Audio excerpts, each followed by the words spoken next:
Olá, meus queridos amigos. É com muita satisfação que nós estamos mais uma vez aqui, reunidos através deste canal, Ricardo Savassa, onde nós estamos estudando o livro A Caminho da Luz, ditado por Emmanuel e psicografado por Chico Xavier no século passado, mais precisamente no ano de 1936. Nós estamos estudando este livro no intuito de nos instruirmos, né, de sabermos de onde viemos, para onde vamos, como que foi elaborado aí este planeta por Jesus, né, e como que Jesus, junto com a sua legião de espíritos crísticos, como que eles governam, como que eles comandam o nosso planeta, né? Jesus está no comando de tudo, sempre esteve, sempre vai estar. Na semana passada, nós estudamos o capítulo 18, onde nós vimos os abusos da religião, né? Do poder religioso, onde nós estudamos lá toda aquela trajetória da Igreja Católica desde o seu início, desde o papado, né? Com a ambição dos bispos da época, com a venda de indulgências, né? E hoje, no capítulo 19, nós vamos estudar as cruzadas e o final da Idade Média, né? Nós vamos entrar aqui falando das cruzadas, né? Esses embates terríveis, terríveis, terríveis, que acabaram devastando uma terra sagrada, a Terra Santa, Jerusalém, a Galiléia, que tinha os seus jardins, as suas verduras maravilhosas e que foram destruídas por essas invasões, por essas guerras em nome de Deus, né? Então vamos lá, as primeiras cruzadas. Reportando-nos ao século XI, as cruzadas nos merecem especial referência, dados os seus movimentos característicos da época. Desde Constantino, que os lugares santos da Palestina haviam adquirido considerável importância para a Europa Ocidental. Milhares de peregrinos visitavam anualmente a paisagem triste de Jerusalém, identificando os caminhos da paixão de Jesus ou os traços da vida dos apóstolos. Enquanto dominavam na região os árabes de Bagdá ou do Egito, as correntes do turismo católico podiam buscar, sem receio, as paragens sagradas, mas a Jerusalém do século XI havia caído sob o poder dos turcos, que não mais toleraram a presença dos cristãos, expulsando-os dali com a máxima crueldade. Semelhantes medidas provocam os protestos de todo o mundo católico do Ocidente e, no fim do referido século, preparam-se as primeiras cruzadas em busca da vitória contra o infiel. A primeira expedição que saiu dos centros mais civilizados sob o comando de Pedro, o eremita, não chegou a ausentar-se da Europa, dispersada que foi pelos búlgaros e húngaros. Todavia, em 1096, Godofredo de Bouillon, com seus irmãos e Tancredo de Siracusa e outros chefes, depois de se reunirem em Constantinopla, demandaram Nicéia, com um exército de 500.000 homens. Depois da presa de Nicéia, apoderaram-se de Antioquia, penetrando em Jerusalém com a palma do triunfo. Ali, quiseram presentear Godofredo de Bouillon com a coroa de rei, mas o duque da Baixa Lorena parecia rever o vulto luminoso do Senhor do mundo, cuja fronte fora aureolada com a coroa de espinhos, e considerou sacrilégio o colocarem-lhe nas mãos um cetro de ouro, quando Cristo tivera tão somente nas mãos augustas e compassivas uma cana ignominiosa. Depois de muita relutância, aceitou apenas o título de defensor do Santo Sepulcro, organizando-se, logo em seguida, as ordens religiosas de caráter exclusivamente militar, como a dos templários e a dos hospitalários. Os turcos, porém, não descansaram. Depois de muitas lutas, apossaram-se de Edessa, obrigando o Papa Eugênio III a providenciar a Segunda Cruzada, que, chefiada por Luís VII da França e Conrado III da Alemanha, teve os mais desastrosos efeitos. Essas cruzadas eram guerras muito horrendas, eram guerras onde milhares e milhares de irmãos eram mortos de uma maneira cruel, muito cruel. E isso se dá porque os católicos da época foram proibidos pelos turcos de visitarem o Santo Sepulcro, enfim, Jerusalém, os caminhos do Gólgota, enfim. Mas também é muito bom a gente salientar aqui um trechinho da nossa história, né? Nessa época, os líderes, os reis da Europa, eles se utilizaram dessas batalhas de cruzadas para também se livrarem de alguns males que eles achavam, né? Que eles queriam se livrar. Eles achavam que eram males. Aquelas pessoas que viviam nas ruas, muitas crianças órfãs, né?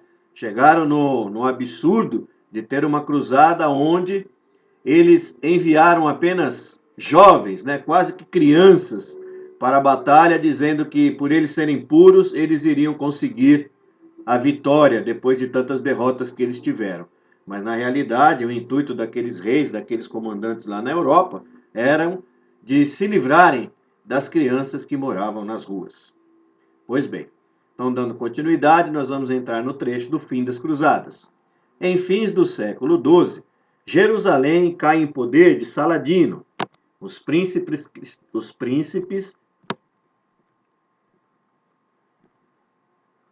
cristãos, os príncipes do Ocidente, preparam-se para a Terceira Cruzada, assinalando-se as vitórias de São João d'Acre. As lutas no Oriente sucederam-se anos a fio como furacões periódicos e devastadores. A Palestina possuía até então seus recantos maravilhosos de verdura abundante. A Galiléia era um vasto jardim, cheio de perfume e de flores. Mas tantos foram os embates dos exércitos inimigos, tantas as lutas de extermínio e de ambição, que a própria natureza pareceu maldizer para sempre os lugares que mereciam o amor e o carinho dos homens. As últimas cruzadas foram dirigidas por Luís IX, o rei santo de França, que, depois da tomada de Damieta, caiu em poder dos inimigos, pagando fabuloso resgate e vindo a desprender-se da vida terrestre em 1270, de fronte de Tunis, vitimado pela peste. Os mensageiros de Jesus, que de todos os acontecimentos sabem extrair os fatores da evolução humana para o bem, buscam aproveitar a utilidade desses acontecimentos dolorosos. Foi por essa razão que as cruzadas, não obstante o seu caráter anticristão, fizeram-se acompanhar de alguns benefícios de ordem econômica e social para todos os povos. Na Europa, a sua influência foi regeneradora, enfraquecendo a tirania dos senhores feudais e renovando a solução dos problemas da propriedade, conjurando muitas lutas isoladas.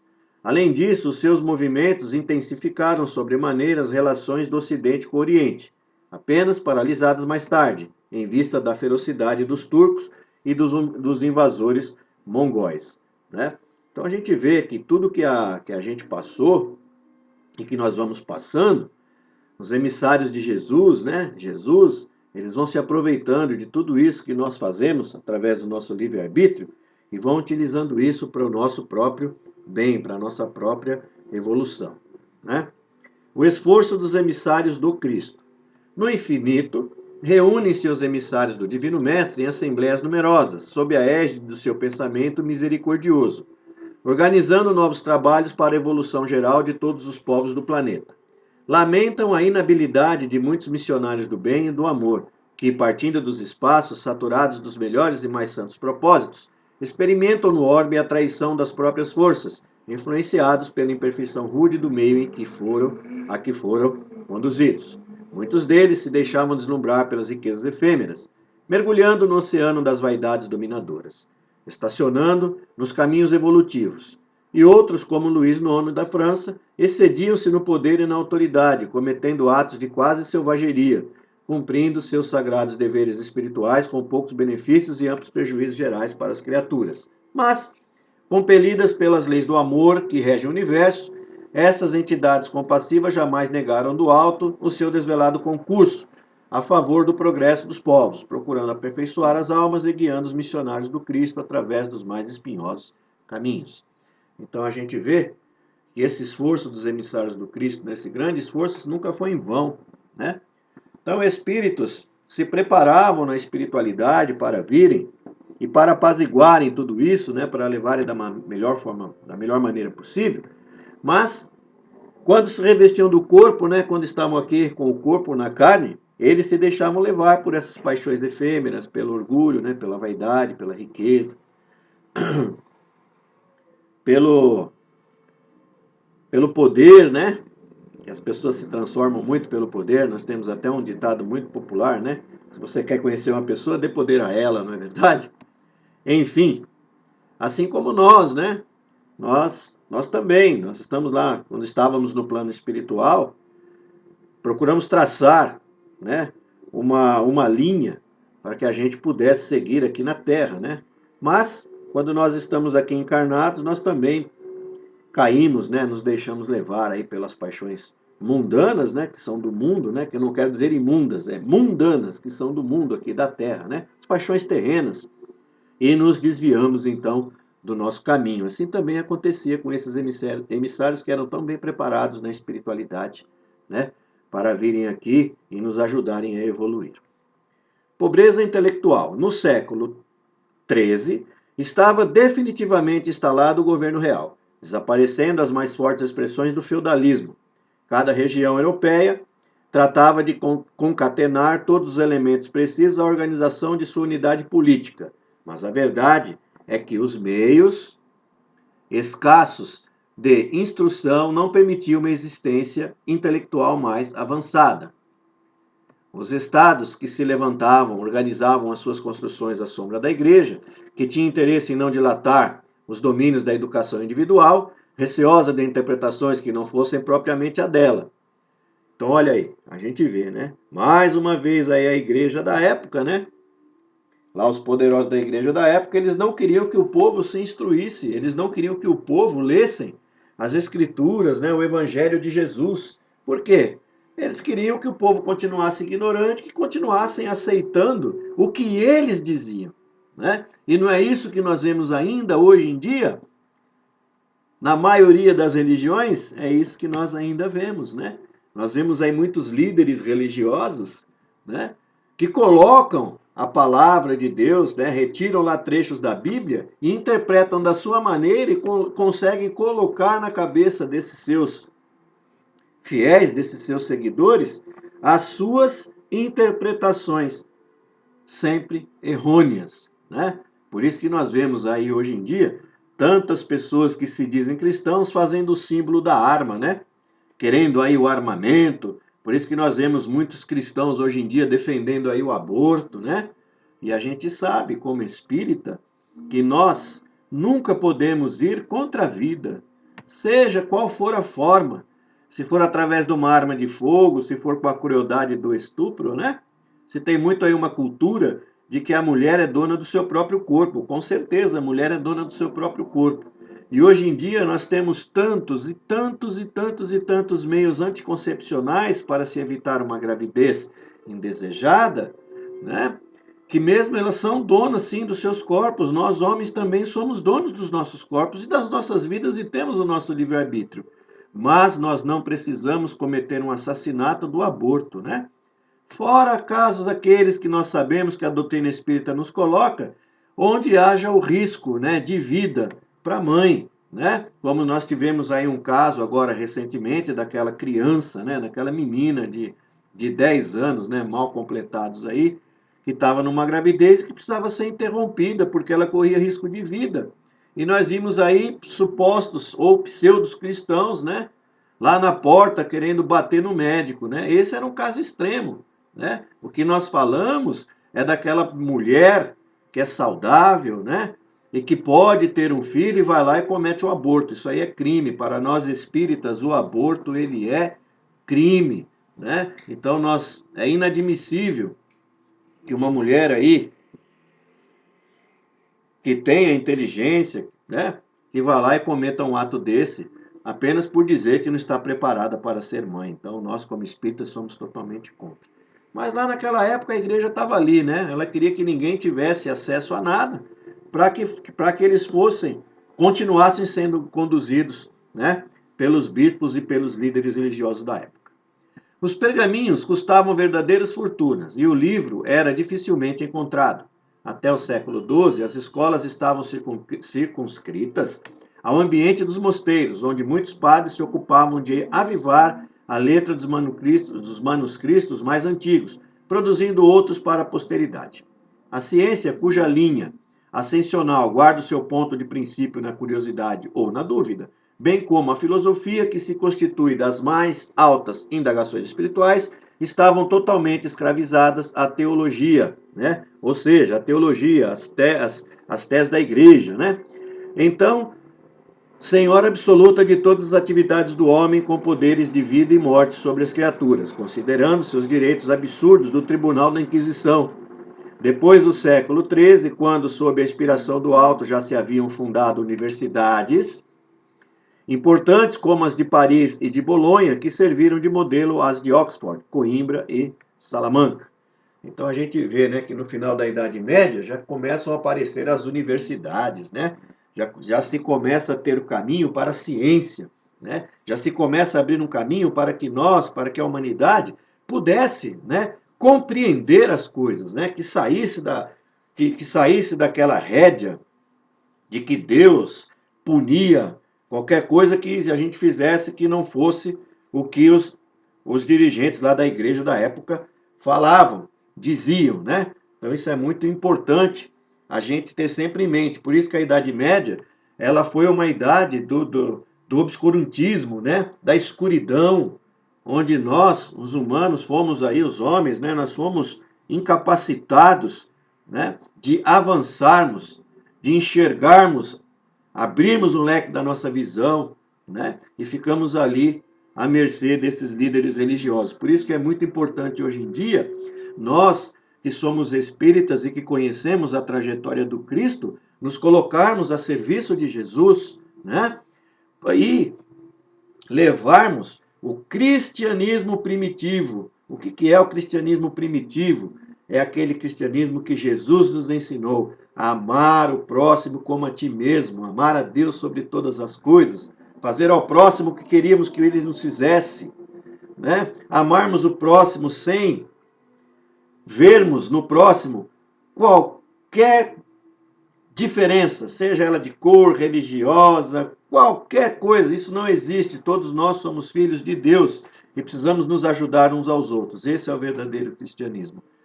É aquele cristianismo onde o que eu sei, eu passo para o meu semelhante, né? Sem medo que o meu semelhante venha saber mais do que eu. Muito pelo contrário. Sempre querendo que ele saiba mais do que eu para vir também me ensinar, me instruir, né? Esse é o verdadeiro cristianismo.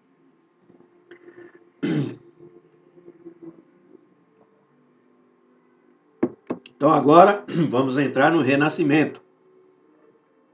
A esse tempo, opera-se um verdadeiro renascimento na vida intelectual dos povos mais envolvidos no mundo europeu. A universidade se constituía de 4 faculdades: teologia, medicina, direito e artes, reunindo milhares de inteligências ávidas de ensino, que seriam os grandes elementos de preparação do porvir. Rogério Bacon, franciscano inglês, notável por seus estudos e iniciativas, é um dos pontos culminantes dessa renascença espiritual. A Igreja, contudo, proibindo o exame e a livre opinião, prejudicou esse surto evolutivo, máxime no capítulo da medicina, que, desprezando a observação atenta de todos os fatos, se entregou à magia, com sérios prejuízos para as coletividades. Favorecida pela necessidade dos panoramas imponentes do culto externo da religião e pela fortuna particular, a arquitetura foi a mais cultivada de todas as artes, em vista das grandes e numerosas construções então em voga. Com a influência indireta dos guias espirituais dos vários agrupamentos de povos, consolidam-se as expressões linguísticas de cada país, formando-se grandes tradições literárias de cada região. Então a gente vê que sempre guiada aí, né, pela espiritualidade, pelos mensageiros de Jesus. Transmigração de povos. É então que inúmeros mensageiros de Jesus, sob a sua orientação, iniciam um largo trabalho de associação dos espíritos, de acordo com as tendências e afinidades, a fim de formarem as nações do futuro, com a sua personalidade coletiva. A cada uma dessas nacionalidades seria cometida determinada missão no concerto dos povos futuros, seguindo as determinações sábias do Cristo, erguendo-se as bases de um mundo novo, depois de tantos e tão continuados desastres da fraqueza humana. Constrói-se os alicerces dos grandes países, como a Inglaterra, que em 1258 organiza os Estatutos de Oxford, limitando os poderes de Henrique III, e em 1265 surge a Câmara dos Comuns, onde a burguesia e as classes menos favorecidas têm a palavra com a Câmara dos Lordes. A Itália prepara-se para sua missão de latinidade. A Alemanha se organiza. A Península Ibérica é imensa oficina de trabalho e a França ensaia os passos definitivos para a sabedoria e para a beleza. A atuação do mundo espiritual proporciona à história humana a perfeita caracterização da alma coletiva dos povos. Como os indivíduos, as coletividades também voltam ao mundo pelo caminho da reencarnação. É assim que vamos encontrar antigos fenícios na Espanha e em Portugal, entregando-se de novo às suas predileções pelo mar. Na antiga Lutécia, que se transformou na famosa Paris do Ocidente, vamos achar a alma ateniense nas suas elevadas indagações filosóficas e científicas, abrindo caminhos claros ao direito dos homens e dos povos. Andemos mais um pouco e acharemos na Prússia o espírito belicoso de Esparta, cuja educação defeituosa e transviada construiu o espírito detestável do pangermanismo na Alemanha da atualidade. Atravessamos a Mancha e depar-se-nos na Grã-Bretanha a edilidade romana, com a sua educação e a sua prudência, retomando de novo as rédeas perdidas do Império Romano, para beneficiar as almas que o aguardaram por tantos séculos a sua proteção e o seu auxílio. Então a gente vê aí que o que acontece? Jesus, através da reencarnação, ele vai colocando em determinados países, vai reencarnando determinados povos, né? E eles com o intuito, né, da nossa evolução. Então a gente vê quando ele fala aqui na região da Ibéria, né, que reencarnam os fenícios, que gostavam tanto, que tinham tanto conhecimento do mar, da navegação, então eles reencarnam ali na Espanha, em Portugal, e a gente vê o quê, né? A gente vê que Portugal, a Espanha, né, através dos seus navios, eles vão descobrir o novo mundo, a América, né? Então tudo é muito bem planejado pelo plano maior, né, para que a gente tivesse então um triunfo. Fim da Idade Medieval. Do plano invisível e em todos os tempos, os espíritos abnegados acompanharam a humanidade em seus dias de martírio e glorificação, lutando sempre pela paz e pelo bem de todas as criaturas. Referindo-nos de escantilhão é padrão de medida, né? Então, tendo aí um padrão de medida, a nobre figura de Joana d'Arc, que cumpriu elevada missão adstrita aos princípios de justiça e de fraternidade na Terra, e as guerras dolorosas que assinalaram o fim da Idade Medieval. Registramos aqui que, com as conquistas tenebrosas de Gengis Khan e de Tamerlão, e com a queda de Constantinopla em 1453, que ficou para sempre em poder dos turcos, verificava-se o término da Idade Medieval. Uma nova era despontava para a humanidade terrestre, com a assistência contínua do Cristo, cujos olhos misericordiosos acompanhavam a evolução dos homens lá dos arcanos do infinito. Então, sempre Jesus aí nos acompanhando, né, e trazendo para nós o que sempre fosse melhor para a nossa evolução, né, para a evolução da raça humana, né, para que nós pudéssemos ter um melhor lugar, um melhor local, melhores condições para que nós pudéssemos reencarnar, né, chegar aqui e termos condições, né, de expiar as nossas provas, né, de passarmos aí pelos caminhos de redenção, né, que nos levam à nossa evolução espiritual. Então a gente vê, estudando, a gente vai vendo que sempre Jesus, através dos seus mensageiros, em todos os tempos, desde lá do princípio, né, no início da colonização do nosso planeta, Jesus ele vai trabalhando sempre para o nosso melhor, né? E nós vamos reencarnando e vamos traçando planos na espiritualidade para quando estivéssemos aqui encarnados, os colocássemos em prática. E, infelizmente, quando estamos com o corpo, né, com a veste da carne, nós nos deixamos levar, então, né, por outros caminhos, né? nós deixamos que esse lado, né, não tão bom, que nós ainda carregamos conosco, ele fale mais alto e nós então nos desviamos do caminho. E todos nós que estamos encarnados na Terra, nós não temos só o compromisso conosco mesmo, né, de resgatarmos as nossas faltas, mas também de auxiliar aqueles irmãos, todos os irmãos que estão ao nosso redor e que necessitam do concurso dos nossos atos, das nossas palavras, das nossas ações, para que eles também possam evoluir. Então, a responsabilidade ela é muito grande, né? A nossa responsabilidade é muito grande quando estamos aqui encarnados neste planeta. É uma nova oportunidade que Deus nos está dando para que nós possamos evoluir, né? E é muito difícil, é muito triste quando nós não aproveitamos esta oportunidade e retornamos para a espiritualidade, às vezes, ou muitas das vezes, até piores do que aqui viemos, né? Com muito mais, com muito mais atos falhos quando retornamos para lá do que quando nós viemos para cá. E isso vai acarretar dor e sofrimento para nós, né? Vai acarretar muita dor, vai fazer com que a gente fique de uma maneira muito difícil, né? Quando retornamos lá na espiritualidade. Então, por isso que nós estamos estudando esse livro de Emmanuel, O Caminho da Luz, porque é uma ferramenta muito, mas muito maravilhosa para o nosso entendimento, né? Para que nós possamos entender de uma vez por todas o objetivo da nossa encarnação, para que nós possamos distinguir o certo do errado, para que nós possamos ser a luz de Jesus nas trevas, para que nós possamos, quando estivermos ali, seja no nosso trabalho, ou no momento de lazer, né? Ou junto com os nossos familiares, quando surgir algum assunto, né? Ou algum fato for comentado, onde logo vai se despertar aí a raiva, a ira, né? É muito comum quando nós vemos aí algum noticiário de algum crime horrendo, né? Logo as pessoas já se revoltarem, não, mas esse assassino ele precisa pagar com a mesma moeda, ele tem que morrer da mesma maneira, né?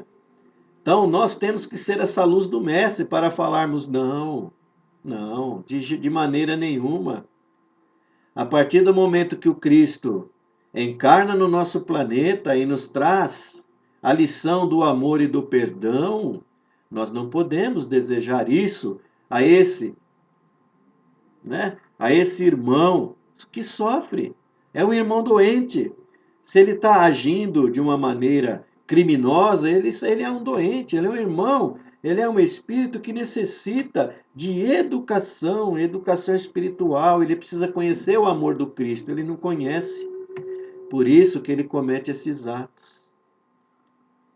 Então, ora, perante a lei dos homens, ele precisa pagar pelo seu erro? Claro que precisa. Ele precisa ser recolhido numa detenção? Claro que precisa, né?